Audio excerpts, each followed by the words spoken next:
Hello friends, welcome to Aman Saji channel. இன்றைக்கி வந்து என்ன ரெசிபினா உருளைக்கிழங்கு கிரேவி தான் செய்ய போகிறோம். உருளைக்கிழங்கு கிரேவி வந்து சிக்கன் கிரேவி போல் அதே ஸ்டைலில் நம்ம செய்ய போகிறோம். அதுக்கு தேவையான இன்க்ரீடியன்ட்ஸ் பார்க்கலாம். ஒரு பெரிய வெங்காயம் வந்து 2 பெரிய வெங்காயம் மீடியம் சைஸில் நறுக்கி வச்சுருக்கேன் நீளமாக. தக்காளி வந்து ஒரு பெரிய தக்காளி நறுக்கி வச்சுருக்கேன். கருவேப்பிலை வந்து கொஞ்சம் எடுத்து வச்சுருக்கேன். அது போக 3லேருந்து 4 உருளைக்கிழங்கு வந்து நறுக்கி வச்சுருக்கேன். இவ்வளோ தான் ஃப்ரெண்ட்ஸ் போட போகிறோம் இன்க்ரீடியன்ட்ஸ். இது கூட வந்து நம்ம மசாலா வந்து மல்லித்தூள், மிளகாத்தூள், மஞ்சத்தூள், கரம் மசாலா அவ்வளோதான் சேர்க்க போகிறோம். தாளிக்கிறதுக்கு கடுகு சேர்த்த போகிறோம். அவ்வளோதான். எப்படி செய்யலான்னு பார்க்கலாம். வந்து அடுப்பு பற்ற வைக்கிறதுக்கு ரெடி பண்ணிட்டேன். அடுப்பு பற்ற வச்சு கடாயை வைக்கிறேன். கடாயை வச்சு நம்ம கடாய் சூடானதுக்கப்புறம் அடுத்தடுத்த இன்க்ரீடியன்ட்ஸ் போட்டுக்கலாம். இப்போ வந்து நல்லா கடாய் சூடாயிடுச்சு. நான் ஒரு 3 டேபிள் ஸ்பூன் போன எண்ணெய் ஊற்றிக்கிறேன். எண்ணெய் ஊற்றுனதுக்கப்புறம் நல்லா காயிட்டும். எண்ணெய் காஞ்சதுக்கப்புறமா ஒரு இன்க்ரீடியன்ஸாக போடலாம். அப்போ தான் நல்லா வந்து பொரிஞ்சு வந்து நல்லா வாசனையாக இருக்கும். கடுகெல்லாம் தாளிக்கும் போது நல்லா பொரிஞ்சு வரணும். பொரிஞ்சு வந்தால் தான் நல்லா டேஸ்ட்டாகவும் இருக்கும், வாசனையாகவும் இருக்கும். கிரேவி கூட நம்ம வந்து இந்த மாதிரி உருளைக்கிழங்கு கட் பண்ணி போட்டுக்கலாம். செம்ம டேஸ்ட்டாக இருக்கும். அதே மாதிரி தான் இப்போ வந்து உருளைக்கிழங்கு கிரேவி நம்ம சிக்கன் கிரேவி மாதிரியே செய்ய போகிறோம். கடுகு 1 டேபிள் ஸ்பூன் உளுத்தம்பருப்போடு சேர்த்து கடுகு போட்டிருக்கேன். கடுகு நல்லா பொரிஞ்சு வருது. பொரிஞ்சு வரப்போ தயவுசெய்து தள்ளி நில்லுங்க, இல்லை மேலே தெரிச்சிரும். நல்லா கடுகு பொரிஞ்சு வந்துட்டுருக்கு. நல்லா கடுகு பொரிஞ்சு வந்ததுக்கப்புறம் நம்ம அடுத்தடுத்த இன்க்ரீடியன்ட்ஸ் சேர்த்துக்கலாம். வந்து நல்லா பொரியட்டும். நல்லா பொரிஞ்சு வருது. இப்போ வந்து நம்ம அடுத்தடுத்த இன்க்ரீடியன்ட்ஸ் வந்து சேர்த்துக்க ஆரம்பிக்கலாம். இந்த மாதிரி கிரேவி வந்து சாதத்துக்கு, சப்பாத்திக்கு, அதுக்கப்புறம் இட்லி தோசைக்கு கூட நம்ம சேர்த்துக்கலாம். ஸ்டஃப் பண்ணி சாப்பிட்றதுக்கு ரொம்ப டேஸ்ட்டாக இருக்கும். இப்போ கருவேப்பிலை போட்டேன். கருவேப்பிலை போட்டதுக்கப்புறம் நம்ம அடுத்தடுத்த இன்க்ரீடியன்ட்ஸு சேர்த்திக்கலாம். இப்போ வெங்காயம் போட்டுக்கிறேன். வெங்காயம் வந்து நம்ம ஒரு 2 வெங்காயம் தான் போட்டிருக்கேன். மீடியம் சைஸ் பெரிய வெங்காயம் நீளமாக கட் பண்ணி போடுங்க. அப்போ தான் சிக்கன் கிரேவிக்கு செய்கிற மாதிரி நல்லா டேஸ்ட்டாக வரும். இது வந்து ரொம்ப பொன்னிறமாலாம் வணக்கணும்னு அவசியம் இல்லை. ஒரு அளவுக்கு நல்லா கண்ணாடி பதத்தில் வணக்கினா போதும். வெங்காயம் மட்டும் நல்லா வணங்கி வந்தால் போதும். ரொம்ப ப்ரௌன் ஆகணும்னுலாம் அவசியம் இல்லை. வணங்கிட்டாலே போதும். வந்து நல்லா கிளறி விடுங்க. நல்லா கிளறி விட்டு கை விடாமல் ஒரு 5 நிமிஷம் 10 நிமிஷம் நின்று வணக்குனிங்கன்னா டக்குன்னு வந்து வணங்கிடும் வெங்காயம். அதுக்கப்புறம் நம்ம அடுத்தடுத்த இன்க்ரீடியன்ட்ஸ் வந்து சேர்த்துக்கலாம். நல்ல வெங்காயத்தை வந்து நல்லா கலக்கி விட்டு வணக்கி விடுங்க. அப்போ தான் வந்து நமக்கு வந்து பெரட்ட தான் நல்லா வணங்கும். ஒரே மாதிரி இருந்ததுன்னா ஒரு பக்கம் வெந்து ஒரு பக்கம் வேகாத மாதிரி, ஒரு பக்கம் வணங்கி ஒரு பக்கம் வணங்காமல் இருக்கும். நல்லா வணக்கி விட்டுக்கிறேன் நான். இது வந்து சூப்பராக இருக்கும். இது கூட வந்து நம்ம சிக்கன் சேர்த்திக்கிற மாதிரி இருந்தாலும் சேர்த்து நம்ம கிரேவி செய்யும்போது இன்னும் டேஸ்ட்டாக இருக்கும். ஏன்னா சிக்கன் சேர்த்தும் போது நம்ம கடுகு இதெல்லாம் சேர்த்தக்கூடாது. நார்மலாக நம்ம சிக்கன் கிரேவி எப்படி செய்கிறோமோ அதே மாதிரி செய்யலாம். உங்களுக்கு வந்து சிக்கன் கிரேவி கண்டிப்பாக ஒரு வீடியோ போடுறேன் நான். நல்லா எங்கள் ஸ்டைலில் நான் எப்படி செய்கிறேன்னு சொல்லிவிட்டு உங்களுக்கு போடுறேன். என்னோடய ஸ்டைலில் நான் எப்படி செய்கிறேன்னு. வந்து நல்லா வணக்கிட்டுருக்கேன் வெங்காயத்தை. சேம் இதே மாதிரி நல்லா வணக்கி விடுங்க கைவிடாமல் ஒரு 10 நிமிஷம் வணக்குனிங்கன்னா சூப்பராக வெங்காயம் வந்து வணங்கி வந்துடும். அதுக்கப்புறம் அடுத்தடுத்த இன்க்ரீடியன்ட்ஸ் போட்டு நம்ம மசாலாலாம் போட ஆரம்பிச்சுக்கலாம். இப்போ வந்து தக்காளி போட்டுக்கிறேன். தக்காளி மட்டும் நல்லா வணங்கணும். தக்காளி வந்து நல்லா மசிகிற அளவுக்கு வணக்குங்க. தக்காளி நல்லா வணக்கி விடுங்க. கிளறி விட்டு வணக்கி விடுங்க. இது வந்து ரொம்ப உப்பு போட்டு வணக்குனிங்கன்னா இன்னும் கொஞ்சம் சீக்கிரமாகவே வணங்கிடும். நான் வந்து நல்லா கிளறி விட்டுக்கிறேன். இந்த உருளைக்கிழங்கு கிரேவி வந்து ரொம்ப டேஸ்ட்டாகவும் இருக்கும். அதே நேரத்துக்கு நம்ம சீக்கிரமாக ஈஸியாக குயிக்காக நம்ம செய்கிறோம் அப்படின்னா வந்து ஈஸியாக செஞ்சுக்கலாம். கல் உப்பு போடுறேன். ஒரு கையளவுக்கு ஒரு ஒரு டீஸ்பூன் இல்லைன்னா 1/2 டீஸ்பூன் அளவுக்கு தான் இருக்கும் கல் உப்பு. பெருசாக அதிகமாகலாம் போடலை நான். இது வந்து தக்காளி வணங்குறதுக்காக போட்டுக்கிறேன். நல்லா வணக்கி விடுங்க உப்பு போட்டுட்டு. சீக்கிரமாக வணங்கிரும். நம்ம கை பெரட்டவே சீக்கிரமாக வணங்கிரும் தக்காளி. இது வந்து சீக்கிரமாக ஒரு 10 நிமிஷம் 15 நிமிஷத்துலேயே இந்த கிரேவி ரெடி ஆயிடும். உருளைக்கிழங்கு வேகிற நேரம் மட்டும்தான், மற்றபடி நேரம் எடுக்காது. ஈஸியாக செஞ்சிடலாம். அதே மாதிரி இதுக்கு வந்து நம்ம மசாலா அரைச்சி ஊற்றணும் அப்படிங்கிற அவசியம் எதுவுமே கிடையாது. நம்ம சிக்கன் கிரேவி எப்படி செய்வோமோ அரைச்சி ஊற்றாமல் நம்ம பொடி போட்டு செய்வோம் இல்லையா, அந்த மாதிரி தான் ஈஸியாக குயிக்காக ரெடி பண்ணிடலாம். இது வந்து நம்ம நைட்டு டின்னருக்கு இல்லைனா மத்தியானம் லஞ்சுக்கு ஒரு அவசரமாக நம்ம எங்கேயாவது வெளியே போகிறோன்னா அதுக்கு முன்னாடி ஈஸியாக செய்யணும் அப்படின்னா கூட செஞ்சுக்கலாம். அதேமாதிரி ஒர்க்குக்கு போகும்போது இது கொஞ்சம் சீக்கிரமாக நம்ம வேலைக்கு ரெடி ஆகிறோம், நம்ம சீக்கிரமாக ஏதோ ஒரு ரெசிபி செய்யணுன்னா டக்குன்னு இது செஞ்சுட்டா எல்லாத்துக்குமே சூப்பராக டேஸ்ட்டாகவும் இருக்கும். அதே நேரத்துக்கு சாதத்துலேருந்து இட்லி தோசையிலேருந்து சப்பாத்தி வரைக்கும் ஸ்டஃப் பண்ணி சாப்பிட்டுக்கலாம். நல்ல டேஸ்ட்டாகவும் இருக்கும். அதே நேரத்துக்கு ஈஸியாகவும் குக் பண்ணிடலாம். மெயினாக சுத்தமாக சமைக்கவே தெரியாதுங்கிறவங்களுக்கு இந்த மாதிரி ஈஸியான ரெசிபீஸ் வந்து சமைச்சு பழக நம்ம வந்து சீக்கிரமாக எல்லா ரெசிப்பியும் நல்லா கற்றுக்கலாம். நீங்கள் ஃபஸ்ட்டு ஈஸியானதுலேருந்து ஸ்டார்ட் பண்ணிங்கன்னா சீக்கிரமாகவே நல்ல நம்ம அரைச்சி செய்கிற விஷயங்கள்லாம் ஈஸியாக கற்றுக்கலாம். இப்போ வந்து நல்லா இந்த மாதிரி கிளறி விட்டு நல்லா தக்காளி வணங்கி வந்திருக்கு. வந்து அடுத்தடுத்து நம்ம இன்க்ரீடியன்ட்ஸ் சேர்த்துக்கலாம். வந்து நல்லா கிளறி விடுங்க. ஒரு 5 நிமிஷம் விட்டு நான் இஞ்சி பூண்டு விழுது போடுறேன்.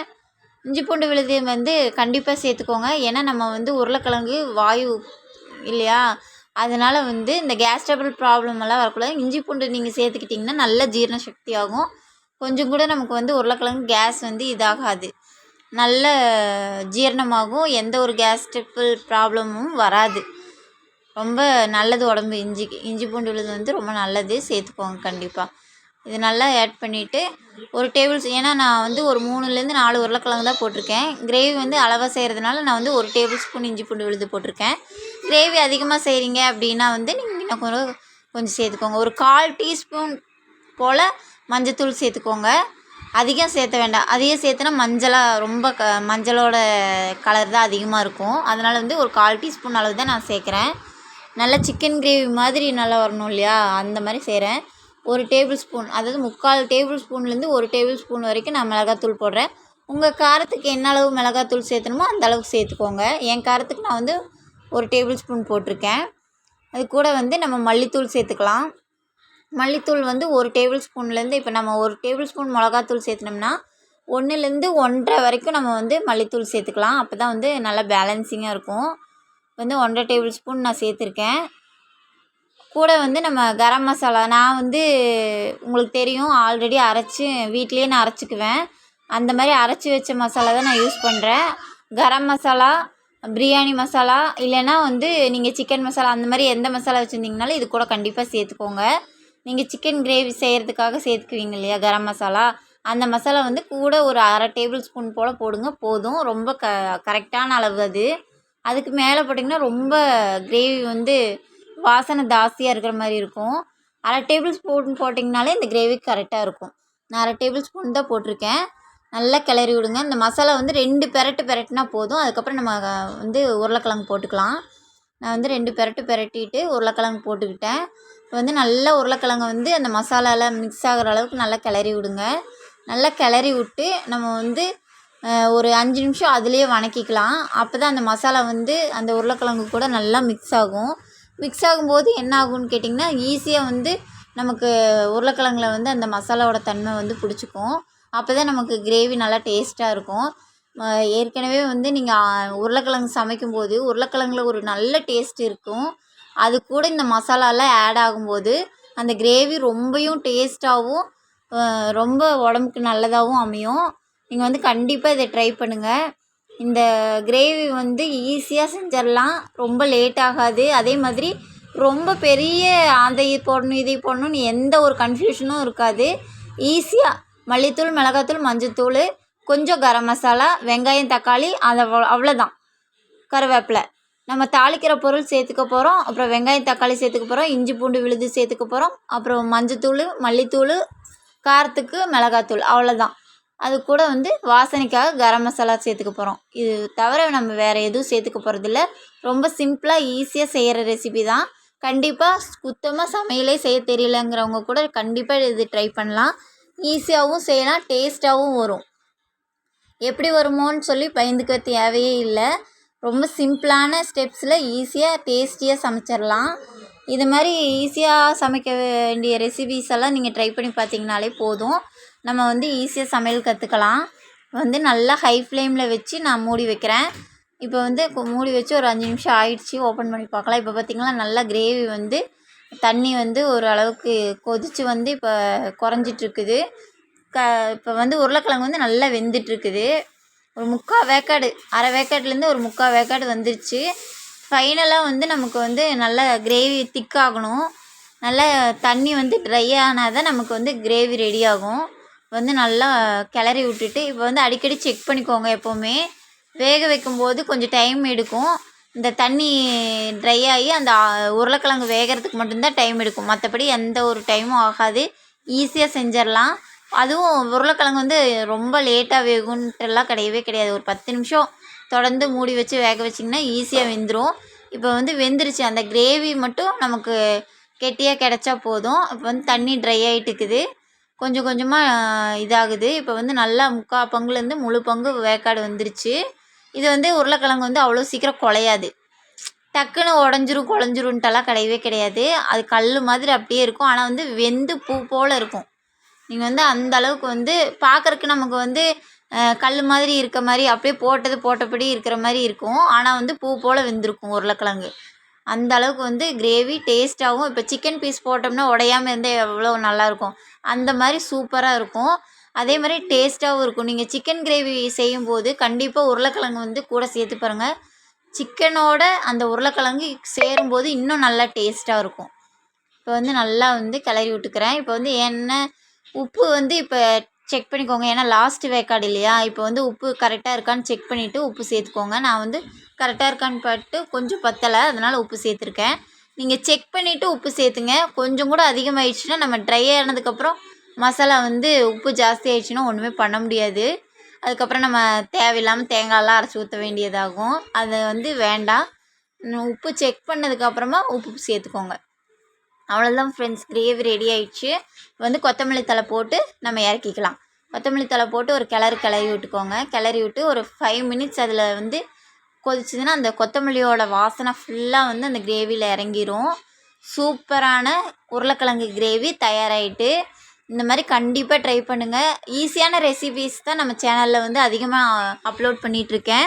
நான் வந்து நியூவாக சேனல் ஸ்டார்ட் பண்ணியிருக்கேன். என்னோடய சேனல் உங்களுக்கு பிடிச்சிருந்தது, நான் போடுற வீடியோலாம் பிடிச்சிருந்ததுன்னா எனக்காக ஒரு லைக் பண்ணி என்னோடய வீடியோவை சப்ஸ்கிரைப் பண்ணி வச்சுக்கோங்க. உடனுக்குடனே என்னோடய வீடியோ வந்து உங்களுக்கு வரணுன்னா பெல் ஐக்கான் டச் பண்ணிங்கன்னா பெல் ஐக்கான் ப்ரெஸ் பண்ணி வச்சுக்கிட்டிங்கன்னா என்னோடய வீடியோ வந்து நோட்டிஃபிகேஷனாக உங்களுக்கு வரும். நான் போட்ட உடனே உங்களுக்கு அப்டேட் ஆகும். இது வந்து ஈஸியான ரெசிபீஸ் தான் நான் போட்டுட்ருக்கேன். நீங்கள் கண்டிப்பாக ட்ரை பண்ணுங்கள். ஈஸியாக நம்ம வந்து சுத்தமாக சமையலே செய்ய தெரியாதுங்கிறவங்க கூட கற்றுக்கலாம். இப்போ வந்து உருளைக்கிழங்கு கிரேவி சூப்பராக ரெடி ஆயிடுச்சு. இப்போ அவ்வளோதான் ஃப்ரெண்ட்ஸ், எடுத்து சர்வ் பண்ண ஆரம்பிச்சிடலாம். சூப்பராக சாப்பிட்டு எப்படி இருக்குன்னு கமெண்ட் பண்ணுங்கள். தேங்க்யூ. பாருங்கள், பக்காவாக ரெடியான கிரேவி. இவ்வளோ தான் ஃப்ரெண்ட்ஸ். இதை வந்து சப்பாத்தி, தோசை, இட்லி எல்லாத்துக்கூடயும் ஸ்டஃப் பண்ணி சாப்பிட்டுக்கலாம். ரைஸ் கூட சூப்பராக இருக்கும். கண்டிப்பாக ட்ரை பண்ணுங்கள்.